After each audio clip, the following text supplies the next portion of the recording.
Alléluia, alléluia. Que le Seigneur vous bénisse.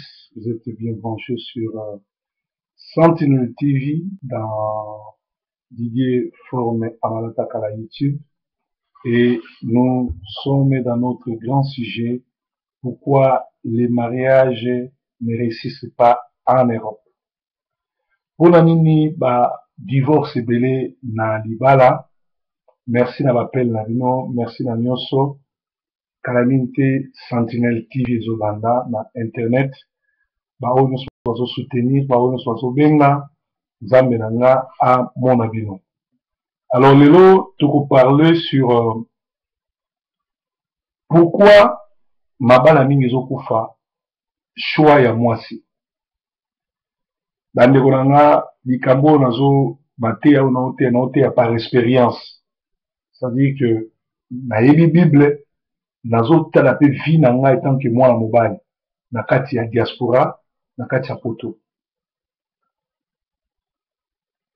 ba prophète ba chantre to baloba balamu baloba bien balabala nzela avant les kana balabala fo yeba banani balekaki balabala mosusu eza balabala kotambola te balabala mosusu okoti babwaka biloko na se. C'est-à-dire bamabala mingi ezosimba te parce que mibali to basi bazoyeba korespecter ou bien kopona mwasi par rapport à parcours nete. Bien aimé, avant bala mwasi zwa tan koyeba mwasi wana alika wapi awuti wapi akenda wapi, qu'est-ce qui s'est passé na vie ya mwasi wana, atambola na nani avant yo leka wana, nani azalaka wana, e bakabona mpona nini, akufela mobali mpona nini. Ba question wana mingi totunaka te, toyaka kotuna ngo le ba makambo ekomi ba problème ekomi si mokomi oya kotuna. Awa nayena bisa bino likambo moko, makambo ekomela tata ekomela mama. Please, makambo ekomela papa ekomela mwana. En réalité bamamu mingi esalama héréditairement. Donc singa ya makila, singa nzoto, mwana nyonso a héritaka quelque chose de papa na ye. Alors tozotanga awa na Genèse 20, tozotala ce qui est arrivé à Abraham na ce qui arrive à son fils Isaac. Omona ke makambo oyo ekomelaki papa ekomelaki mwana. Alléluia. Alléluia. Makambo ekomelaki papa ekomelaki mwana. Pona nini? Parce que bazali na ADN moko, bazali na singa moko, bazali na milimo moko.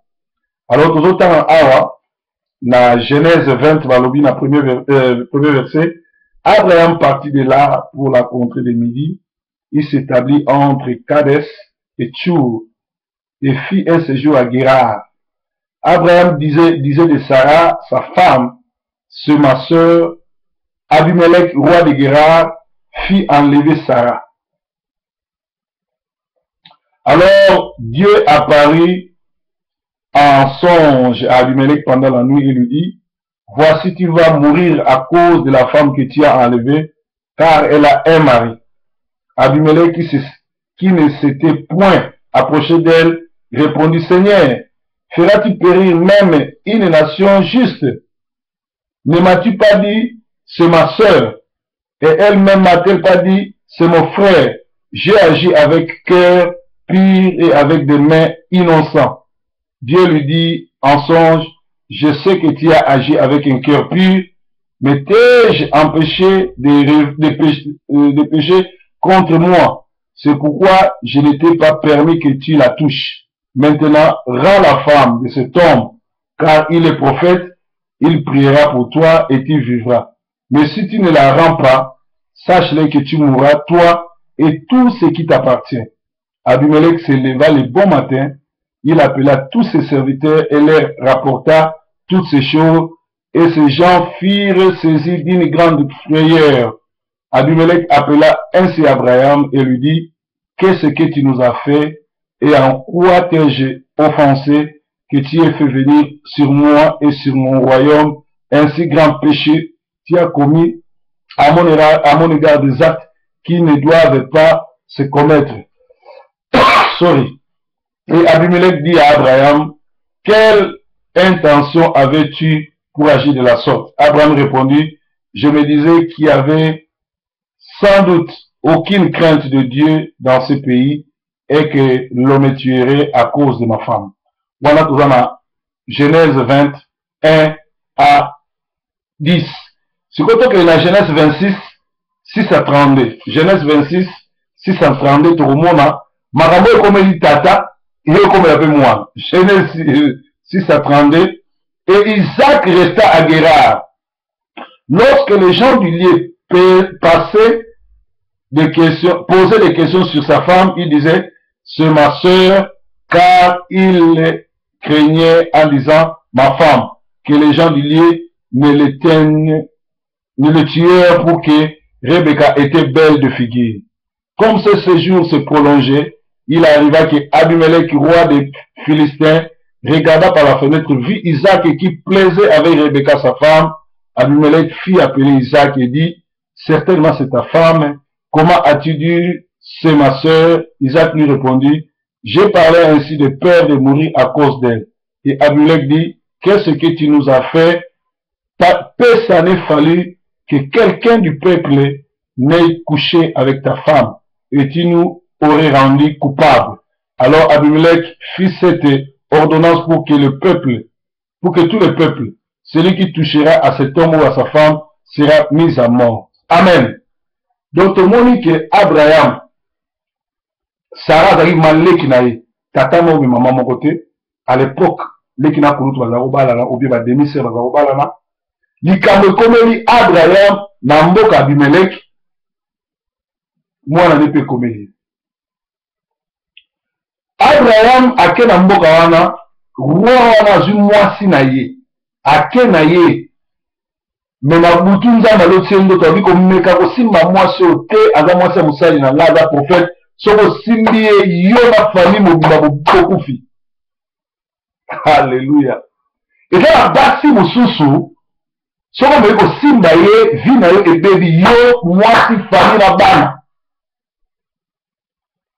Nazana la musicien la Babel, alors que ça les regretter Madilu Banzembo, na yi mukolo mususu to kenda wana nga refoulé to keye pa Madilu azotonganda kunena yolo na Dallas et bache le to komi boye alors li ataba abano ka soma solo bi o moni biso le traina grand maître donc vie Madilu ala ina kosa to li ataba neti donc to kutie na tongo Mwasi na sali le taba aboke on so ya bi lomba do sabo aboke on so si ma libo aulia donc ataki na kosa biso to li ataba ti solo so ngala uta mikili tarangara mutauti mikili na ki vrai ki to na ki jeune na tieba kerni tout et tout Mwasi na yeso ka l'équipe ozo talanga Madula esala na miso a Babel ami petit petit idée forme moi ça fait basi matin ke bala Mwasi na nga soko meki petit vie bébé et Madula yemba ngona banzembo na ye nga lodola ngo vis-à-vis boy Babel a témoin Mwasi na zo talanga na bité soki mère a reconnaître nga soko na koli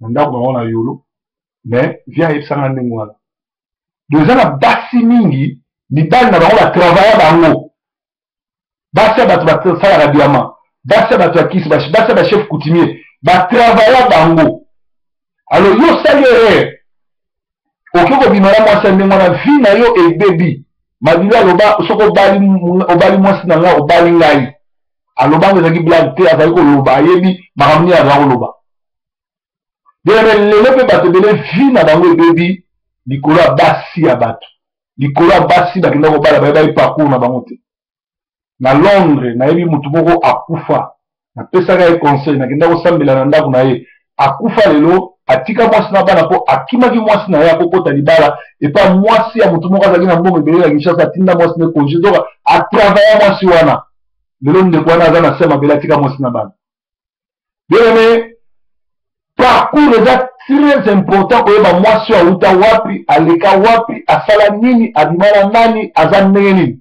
parce que Abraham otomoni na butu Abimelech nzambe akoyebisa biko mmeka kotouche Mwasi ote soko mmeki kotouche ozwi problème yo na famille no mobimba bokufa Soki mwasi o azana onction za bongo, mwasi pe o azana onction à Satan, soko toucher ye, o bloquer vie na yo, o bloquer famille na yo, o bloquer makambo na yo. Yamana tala bato ba mesana ko so basi bato mona vie na bango bonga ate. Surtout la oyo ayaka na mwasi awa, mwasi wana le mwasi camarade na yo zoye, o bona ke vie na yo ebeba pour au côté na makambo yebité. Isaac fait la même chose. Papa n'a sauté, a keka la même mboka, na Rebecca a dit cousine nae, moi na noko nae, la même chose ça me liban.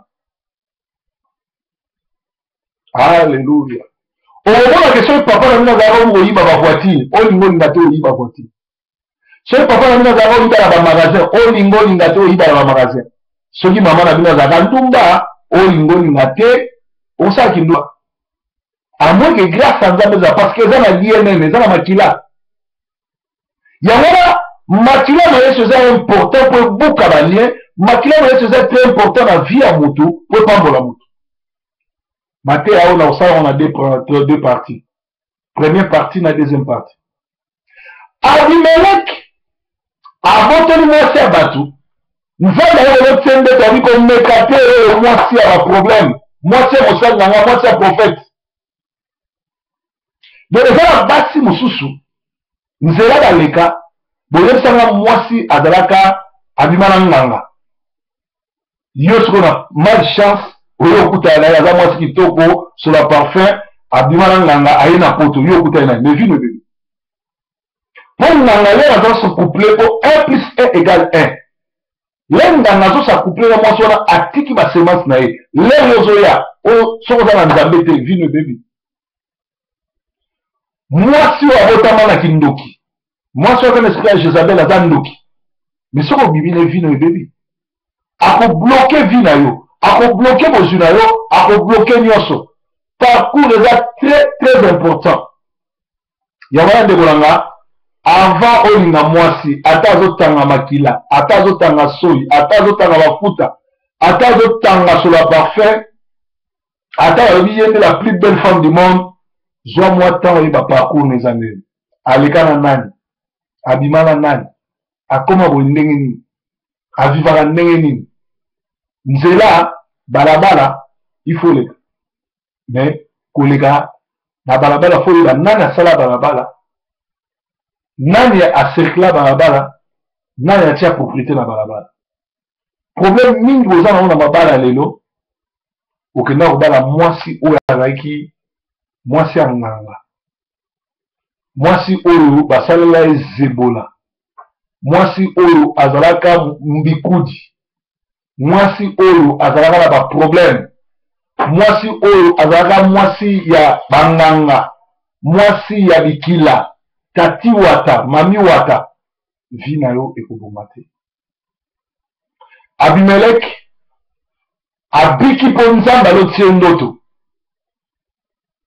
Mais yo, nana oyebi ça.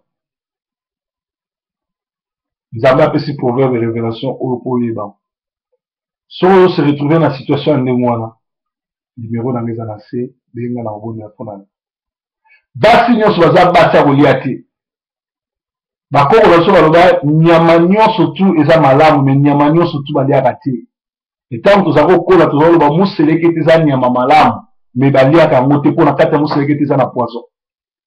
Eza ndenge moko na basi oyo batravailla bango, na basi oyo babima na banganga, na basi oyo basimba bisimba, na basi oyo bakota na bavitrine, basi oyo basala baalliance na monde des ténèbres, soki oyebi te mpe kosimba vi na EBEBI. Bien aimé, Abimelech ekweli ye, Abraham ekweli ye, Isaac mpe ekweli ye. Est-ce que makambo ezoleka epa na bino, epa na yo, olanda ngo te ke daye soki papa na bino mpe salemela ye? Makambo oyo kindumba oyo oza nango lelo changer mobile, lelo changer mobile, lelo changer mobile, lelo changer parfois ndako moko 4 mibali déjà yo bibala bango. Omoni yango te ke mama na bino, koko na bino, esalamaki mpe bongo. Awa naye koteya bino balien te, awa naye kobangisa bino te, awa naye koteya bino materia ya komba te, awa naye korevele bino sur le parcours ya Mwasi. Pour makambo ne salama. Alors qu'on rate te, Landa deuxième partie.